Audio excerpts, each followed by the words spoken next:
Europe 1 Soir Week-end. 19h, 21h, Pascal de la Tour du Pin. Il est 20h14. Charlotte Dornelas, journaliste au JDD, Jean-Christophe Gallien, politologue et communicant, sont avec moi dans ce studio. Bonsoir, bonsoir. On vous a entendu dans le journal découvrir comme moi des notions de météo. Je voudrais, si vous le permettez, avant évidemment d'entendre et de demander son avis à Guillaume Davido, qui est médecin addictologue à l'hôpital Bichat à Paris, qu'on revienne alors que Bruno Retailleau, ministre de l'Intérieur, fait la guerre au narcotrafic. Que Gérald Darmanin, lui aussi, veut mettre les 100 plus gros narcotrafiquants en prison dans un même établissement d'ici l'été. Eh bien, il y a deux députés, Ludovic Mendes, qui est quand même un député macroniste, et Antoine Léaumont, qui est un député LFI, qui remettent donc lundi les conclusions de leur rapport sur la lutte contre le trafic de stupéfiants. Et que disent-ils ? Eh bien, ils proposent de légaliser le cannabis et de dépénaliser, vous avez entendu, les autres drogues. Voilà. Donc d'abord, voilà. Est-ce que ça fait écho, je sais pas, non, Charlotte, Jean-Christophe. Non, moi je pense qu'il y a une attaque de l'idée qu'on. Voilà, ça veut dire quoi ? Ça veut dire qu'on peut pas assécher la demande. Voilà, en gros, c'est clair. C'est-à-dire qu'on accepte que la demande ne s'assèchera jamais. Ce qui est une vraie version pour certains. C'est-à-dire, en gros, on a un vrai marché, que ce marché, pour l'instant, il est livré à des trafiquants, à une économie parallèle qui est devenue principale, qui en plus a d'autres conséquences sur la société, ainsi de suite. Voilà. Donc, voilà, on va pas s'attaquer à la demande. On va essayer de maîtriser l'offre. C'est-à-dire, en réalité, on veut en grande partie se dire que voilà, par rapport aux groupes de distribution aujourd'hui, qui sont tous des groupes mafieux, on va récupérer une partie de distribution. Une partie, puisque quand on légalise, c'est ça qui est important, c'est-à-dire qu'à ce moment-là, on peut organiser quelque chose qui est commercialement, comme vendre de l'alcool, du tabac, dans des officines parfaites, et donc on vendra l'herbe, la marijuana de cette manière-là. Et puis après, on dépénalise les autres drogues. Là, pour le coup, ce qui est contradictoire, c'est qu'à ce moment-là, vous laissez dépénaliser. Ça veut dire que pour le coup, évidemment, c'est pas dans un bureau de tabac qu'on va vendre à la fois de la marijuana et de la cocaïne. Ça sera pas le cas. Par contre, ça voudrait dire qu'on laisse des réseaux qui aujourd'hui, c'est là où je trouve très contradictoire, si vous voulez, ce raisonnement. Soit on va jusqu'au bout de l'idée que, oui, la demande, elle reste ce qu'elle est, et qu'on va contrôler l'offre. L'offre, ça veut dire qu'on contrôle tout. On contrôle pas simplement ce qui est acceptable ou pas acceptable, puisque le reste est acceptable, puisque vous le laissez dépénaliser par ailleurs. Donc le rapport en tant que tel et la proposition me paraît bancale, quel que soit le point de vue qu'on a. Soit on veut lutter contre le marché en asséchant la demande, ce qui est la volonté de M. Retailleau. On travaille sur les réseaux, mais on travaille aussi sur la demande. C'est-à-dire la demande, elle va être frappée, elle va être attaquée.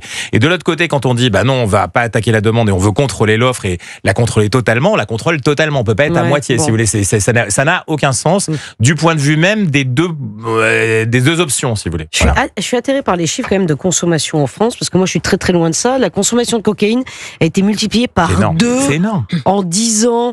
Charlotte Dornelas, environ 3 millions de personnes ont expérimenté la MDMA. Je ne connais pas bien les effets.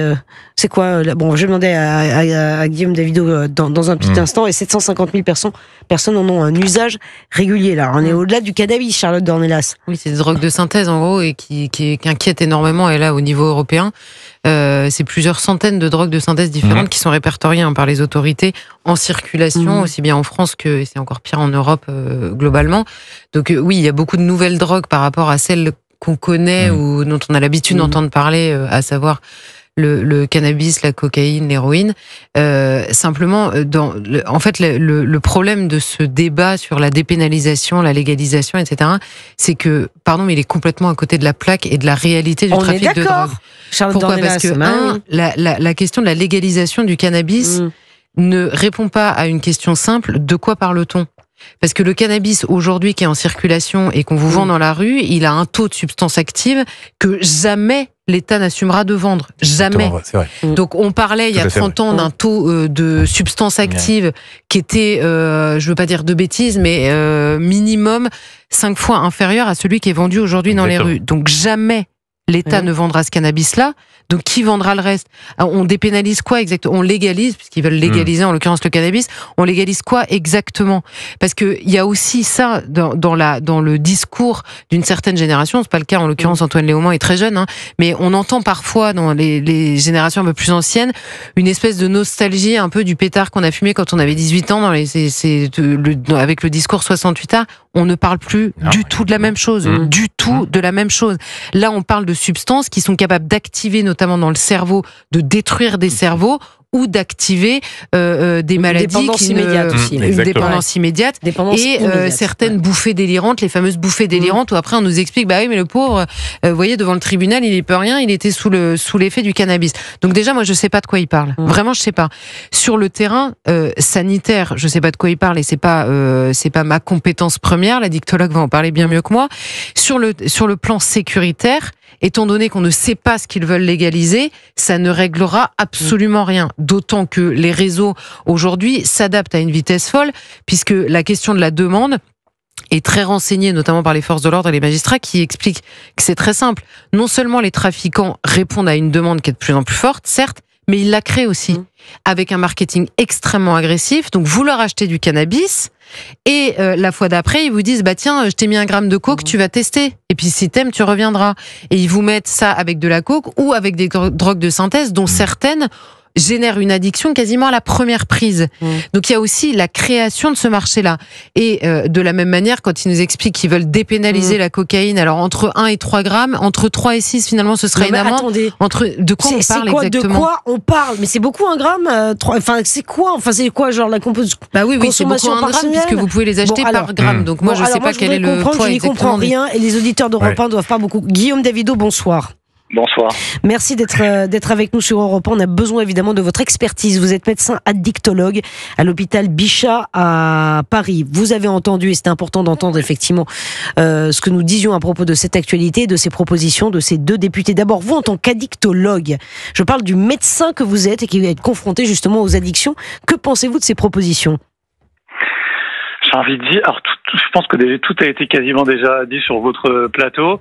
C'est, je pense, une éternelle question, la légalisation et la dépénalisation, parce que beaucoup prônent l'idée que ça permettra d'améliorer la prise en charge des patients peut-être les plus démunis, qui du coup n'iront pas forcément voir des médecins s'ils utilisent une substance qui n'est pas dépénalisée ou légalisée.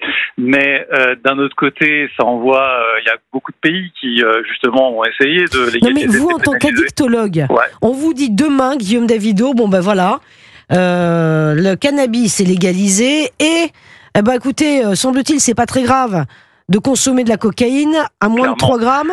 On vous dit. Si vous voulez mon avis. C'est ça que j'ai envie de vous entendre là-dessus, moi, Guillaume Davido. Non, mais si vous voulez mon avis, je suis déjà même très très dur, moi-même, pour l'alcool. Même bien que ce soit légalisé, je trouve qu'en matière de santé publique, on ne fait pas passer forcément les bons messages pour l'alcool. C'est utilisé par les plus jeunes, banalisé par les plus jeunes. Oui, mais là, la cocaïne, aussi. 3 grammes de cocaïne, c'est quoi? Parce que, pardon, excusez-moi, mais là, personne ne sait ce que c'est. C'est encore plus dangereux. C'est quoi 3 grammes de cocaïne? C'est encore plus dangereux. Et par rapport à la quantité... on meurt excusez-moi, overdose à partir de combien de grammes de cocaïne possible? Non, alors si vous voulez mon avis, même la plus petite dose, elle est dangereuse pour la santé. Donc déjà l'histoire des doses. On est d'accord, toutes les drogues sont dangereuses pour la santé. C'est un très mauvais argument. Mais c'est beaucoup, 3 grammes de cocaïne? Oui, c'est beaucoup. C'est énorme, c'est énorme. Voilà. La plus faible dose peut même entraîner des infarctus chez les jeunes. Donc il n'y a aucune comorbidité ou aucun facteur de risque. Donc clairement, on sait qu'il y a un effet dose dépendant.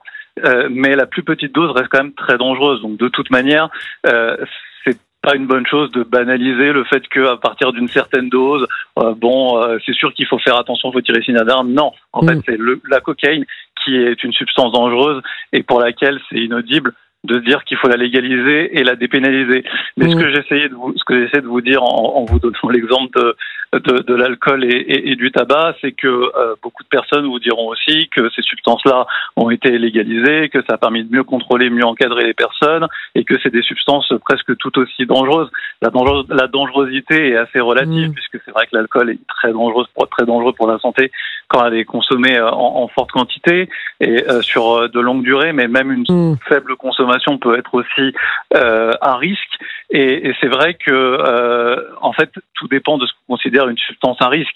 Il est évident que la cocaïne et que le cannabis sont des substances très à risque, comme ça a été dit, de maladies psychiatriques, de maladies cardiovasculaires, de maladies respiratoires quand elles sont inhalées. Alors ça dépend parce que la cocaïne, vous pouvez la fumer, vous pouvez vous l'injecter, vous pouvez la sniffer. Donc forcément, si vous Comment vous expliquez que la consommation a été multipliée par 2 en 10 ans de cocaïne? les prix ont baissé tout simplement. C'est plus la drogue du jet-setter. Pendant un moment donné, c'était vraiment ça. Maintenant, c'est une drogue qui est complètement banalisée, même chez les jeunes, qui est très facilement accessible, que vous pouvez acheter facilement si vous vous débrouillez bien, comme le cannabis d'ailleurs, qui d'ailleurs était considéré à un moment donné, parce que je déteste ce terme-là, mais c'est encore un peu utilisé, mais de moins en moins, comme drogue dure. Mais en fait, maintenant, c'est moins considéré comme une drogue dure. Mais déjà, pour vous dire à quel point moi-même... Charlotte Dornelas disait quelque chose de très intéressant. Le taux de substances actives dans le cannabis d'aujourd'hui n'a plus rien à voir avec le cannabis de nos parents. C'est-à-dire, expliquez-nous quelles sont les conséquences directes ou indirectes. Charlotte Dornelas a vu juste, il y a une certaine époque, on a des teneurs, des rapports qui nous donnent des teneurs en THC et en CBD. Le CBD, en gros, c'est ce qui est a priori le moins nocif dans le cannabis, et le THC, c'est ce qui est le plus nocif et le plus addictogène, pour faire simple. Et c'est ce qui est aussi le plus addictogène. Et donc, forcément, pour que vous vendiez plus et pour que les personnes deviennent plus addictes et en achètent plus, eh bien, il faut augmenter le taux de THC. Et donc, c'est pour ça que, comme c'est devenu un business qui est beaucoup plus régulier, beaucoup plus courant, eh bien, les teneurs en THC ont augmenté. Donc, forcément, il y a plus de dépendance, plus de besoin d'en consommer en retour. Et donc, ça multiplie les consommateurs au fur et à mesure des années. C'est terrible. Juste un mot aussi de la MDMA. 3 millions de personnes ont expérimenté cette drogue et 750 000 personnes en France en consomment régulièrement. Quelle est cette drogue? Et quel est le profil c'est l'ecstasy. Quel est le profil des personnes que vous rencontrez qui sont addictes? Alors, tout à fait. Alors, ça dépend en fait des drogues que vous avez citées. La MDMA, effectivement, c'est un profil peut-être un peu différent du cannabis. C'est quoi la MDMA, s'il vous plaît? Est-ce que vous pouvez expliquer? La MDMA, donc comme Charlotte Dornelas l'a dit, effectivement, c'est bien une drogue de synthèse. Mais c'est une spécialiste des drogues. On va se poser des questions, Charlotte. Mais non, mais parce que ça m'inquiète. Alors je me renseigne, j'essaie de travailler. C'est une drogue de synthèse du coup qui est plutôt utilisée lors des rave parties.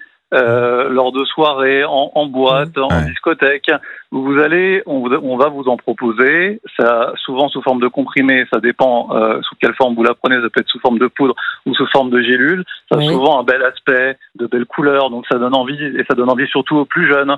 On dirait un bonbon, quoi. Ouais, c'est ça. Voilà, comme un bonbon, exactement. Et quels sont ses effets? Ça a un effet entactogène, c'est-à-dire on va plus facilement vers l'autre. Ça entraîne une certaine désinhibition. Exactement. Mais comme la cocaïne, non? Un peu comme de la cocaïne, mais c'est un psychostimulant, comme la cocaïne, exactement. C'est comme la cocaïne, sauf que ça vous permet même de vous rapprocher encore plus des autres. C'est addictogène. La descente est très difficile comme la cocaïne. Alors ce que j'appelle la descente, c'est les signes de sevrage, ce qui fait que vous allez avoir envie d'en reconsommer derrière. C'est terrible, mais j'espère que les jeunes nous écoutent là ce soir. Franchement, j'espère. Parce que comment se guérit-on de la cocaïne, de la MDMA, du shit, je veux dire ça plus... c'est vrai que sur le plan médicamenteux, on est un peu en difficulté parce qu'on n'a pas de molécules pour substituer ces médicaments, au contraire d'autres produits. Comment vous les soignez? Ça va être horrible, le sevrage. C'est pour ça que pour supporter ces périodes-là, il faut un accompagnement parfois médical. Déjà médical pour faire si vous voulez, un espèce de coaching, forcément pour pouvoir diminuer, pour pouvoir tenir bon, pour pouvoir se motiver, mais aussi parfois justement pour traiter les signes de sevrage. Alors pour traiter les signes de sevrage, là pour le coup, vous pouvez potentiellement avoir recours à des médicaments, et surtout c'est important que les professionnels de santé, qu'ils soient médecins, psychologues, infirmiers, puissent aussi dépister des comorbidités psychiatriques, parfois des complications psychiatriques dues à l'utilisation de ces substances. Vous imaginez bien que si vous êtes en descente constante, vous êtes à risque de développer des troubles anxieux, des troubles dépressifs, sans parler des troubles délirants, pour notamment le cannabis, mais aussi la cocaïne et la MDMA. Et ça, c'est important que ce soit dépisté et que ce soit potentiellement traité. Il y a toutes non, mais ça atteint le cerveau, on va dire les choses, Guillaume Davido. La consommation de drogue, ça atteint le cerveau. Mais très rapidement, je veux dire, vous perdez des neurones. Je sais pas comment dire ça. Le cerveau, y compris l'alcool, malheureusement. C'est vrai que ces drogues-là sont considérées comme très fortes parce que il est courant d'avoir des effets néfastes. Mais pardon, excusez-moi, Guillaume Davido, vous pouvez pas comparer un verre de vin à une prise de cocaïne quand même? Non, je peux pas comparer un verre de vin à une prise de cocaïne parce que les dangers du verre de vin ne sont pas immédiats. Le problème de la cocaïne, c'est que les dangers ils sont immédiats. C'est pour ça que c'est considéré. Non, mais si vous prenez un verre de vin à consommer avec modération, bien sûr. Je le répète. Non. Oui, on est d'accord. Non, mais d'accord, mais un verre de vin, quand même, on peut pas comparer un verre de grain à un gramme de cocaïne. On peut boire un verre de vin de temps en temps, c'est quand même pas mortel. Non? Vous savez, non, bien sûr, c'est pas du tout la même chose. Mais je vous dis ça parce que dans certains pays, nous en France, on est plutôt tolérants. Les recommandations, c'est 2 verres de vin, 2 verres d'alcool par jour maximum avec 2 jours de pause. Dans certains pays, c'est 0 qui sont recommandés. Donc vous voyez, ça dépend vraiment des pays. Il y a vraiment certains pays qui vont dire que c'est quand même très néfaste. Maintenant, qu'on soit clair, l'alcool, vous prenez un verre de vin, vous êtes beaucoup moins à risque de développer une complication, que ce soit psychiatrique ou organique, qu'une prise de verre de vin. Merci beaucoup. Merci beaucoup, Guillaume Davido. Dans un instant, on va revenir sur Bruno Retailleau, qui sera d'ailleurs demain l'invité d'Europe 1 à 10h. La grande entretien. De quoi va-t-on parler? Eh bien, on va parler de ces annonces. Il esquisse un plan pour être candidat à la présidence des LR. Que dit-il, Bruno Retailleau?